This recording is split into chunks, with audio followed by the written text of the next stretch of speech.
नमस्कार दोस्तों। आज हम बात करने वाले हैं एक बहुत ही इंपॉर्टेंट और सीरियस ग्लोबल इशू पर। अमेरिका, ईरान, चाइना और रशिया के बीच बढ़ता हुआ तनाव दुनिया भर के जियोपॉलिटिक्स को बदल सकता है। क्या ये एक नए बड़े कॉन्फ्लिक्ट की शुरुआत है? क्या ये एक और वर्ल्ड वॉर की तरफ जा रहा है? और सबसे बड़ा सवाल, इंडिया का इसमें क्या रोल होगा? सब कुछ डिटेल में समझने के लिए वीडियो को अंत तक देखिए, क्योंकि जो फैक्ट्स हम आपको बताने वाले हैं वो आपको कहीं और नहीं मिलेंगे। यूएस और ईरान का बढ़ता तनाव। डोनाल्ड ट्रंप ने ईरान को खुलकर धमकी दी है। उनका कहना है कि या तो ईरान बातचीत करे या फिर उसके लिए बहुत बुरा होने वाला है। ट्रंप ने एक लेटर भेजा है जिसमें उन्होंने ईरान को एक साफ संदेश दिया है कि या तो समझौता करो या फिर खतरनाक परिणामों के लिए तैयार रहो। ईरान का जवाब भी एकदम साफ है। Iranian foreign minister Abbas Araghchi ने कहा है कि तेहरान डायरेक्ट टॉक्स नहीं करेगा, बल्कि सिर्फ इनडायरेक्ट नेगोशिएशंस पर ध्यान देगा। ईरान का कहना है कि जब तक अमेरिका उनके ऊपर मैक्सिमम प्रेशर और मिलिट्री थ्रेट्स डालता रहेगा, तब तक डायरेक्ट टॉक्स नहीं होंगे। ईरान के सुप्रीम लीडर अयतोल्ला खमेनेई ने भी अमेरिका की नीति को बुलिंग टैक्टिक्स कहा है। उनका कहना है कि अमेरिका का असली मकसद सिर्फ अपनी बातें मनवाना है, न कि किसी भी तरह का म्यूचुअल सोल्यूशन निकालना। 2008 में ट्रंप ने एक तरफ से ईरान न्यूक्लियर डील से अपना हाथ खींच लिया था और तेहरान पर दोबारा से सख्त पाबंदियां लगा दी थी। उसके बाद भी ईरान 1 साल तक न्यूक्लियर डील का पालन करता रहा, लेकिन धीरे धीरे उसने भी अपने कमिटमेंट्स को कम कर दिया क्योंकि बाकी देश इस डील को प्रोटेक्ट करने में नाकाम रहे। ये सब दिखाता है कि यूएस और ईरान के बीच टेंशन्स और ज़्यादा बढ़ने वाले हैं। क्या ये एक नए मिलिट्री कॉन्फ्लिक्ट की शुरुआत है? चाइना का बड़ा गेम और ताइवान का मुद्दा सिर्फ ईरान ही नहीं, बल्कि चाइना भी अमेरिका के लिए एक बड़ी चिंता का विषय है। एक रीसेंट इंटेलिजेंस रिपोर्ट के मुताबिक चाइना अपनी मिलिट्री और स्ट्रैटेजिक कैपेबिलिटीज़ को अमेरिका के खिलाफ लगातार मजबूत कर रहा है। चाइना अपनी बैलिस्टिक और क्रूज मिसाइल्स को हर तरफ डिप्लॉय कर रहा है, जिसमें लैंड, एयर और सी सब कुछ शामिल है। चाइना के न्यूक्लियर पावर्ड सबमरीन्स भी अमेरिका के लिए एक बड़ा चैलेंज बनती जा रही हैं। चाइना सिर्फ डिप्लोमेटिक प्रेशर नहीं बना रहा, बल्कि मिलिट्री लेवल पर भी अग्रेशन बढ़ाता जा रहा है।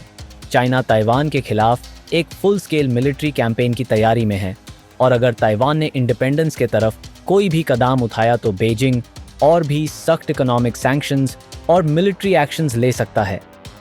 ये सिर्फ एक रीजनल डिस्प्यूट नहीं, बल्कि ग्लोबल लेवल का कॉन्फ्लिक्ट है, क्योंकि अगर अमेरिका ताइवान की मदद के लिए आता है तो ये सीधा चाइना और यूएस के बीच एक मिलिट्री कॉन्फ्रंटेशन बन सकता है। रशिया क्या अब भी एक सुपर पावर है? यूक्रेन वॉर के बाद बहुत लोगों ने कहा कि रशिया अब कमज़ोर हो गया है, लेकिन एक इंटेलिजेंस रिपोर्ट कुछ और ही कह रही है। रशिया के पास आज भी दुनिया का सबसे बड़ा न्यूक्लियर आर्सेनल है। उसके पास लैंड, एयर और सी बेस्ड न्यूक्लियर वेपन्स हैं जो डायरेक्ट यूएस और यूरोप को टारगेट कर सकते हैं।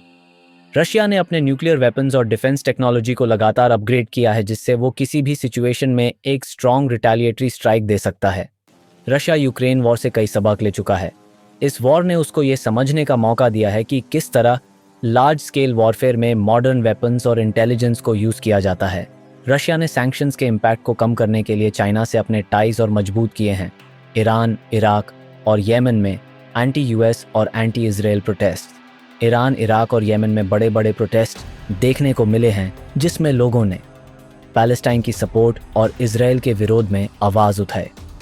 यह प्रोटेस्ट कुड्स डे के दिन रखे गए, जो इससे हर साल मनाया जाता है। आयतोल्ला रूहुल्लाह खोमेनी ने इस दिन की शुरुआत की थी ताकि पैलेस्टाइन कॉज को सपोर्ट किया जा सके। प्रोटेस्टर्स ने एंटी यूएस और एंटी इजराइल स्लोगन्स लगाए और तेहरान में बड़े मार्चेस देखे गए। ईरानियन और पैलेस्टीनियन फ्लैग्स के साथ साथ हिजबुल्लाह के सपोर्टर्स भी सड़कों पर आए। इंडिया का क्या रोल होगा? अब सबसे बड़ा सवाल यह उठता है कि इंडिया इस पूरे जियोपॉलिटिकल क्राइसिस में कहाँ स्टैंड करेगा। इंडिया का रिलेशन रशिया, अमेरिका और ईरान तीनों से है। एक तरफ इंडिया का रशिया से डिफेंस और एनर्जी का स्ट्रॉन्ग टाई अप है, दूसरी तरफ अमेरिका भी इंडिया को एक स्ट्रैटेजिक पार्टनर के रूप में देखता है। लेकिन चाइना के साथ इंडिया का बॉर्डर कॉन्फ्लिक्ट भी एक मेजर इशू बना हुआ है। लद्दाख और अरुणाचल प्रदेश में टेंशन्स कभी भी बढ़ सकती हैं। अगर यूएस और चाइना के बीच कॉन्फ्लिक्ट और इंटेंस होता है तो इंडिया के लिए अपनी फॉरेन पॉलिसी को बैलेंस करना मुश्किल हो सकता है। इंडिया के पास बेस्ट ऑप्शन यही है कि वो अपनी इंडिपेंडेंट फॉरेन पॉलिसी बनाए और किसी एक पावर ब्लॉक का पार्ट न बने। अगर आपको वीडियो अच्छी लगी तो हमारे चैनल को लाइक कीजिए, शेयर कीजिए, सब्सक्राइब कीजिए। जय हिंद।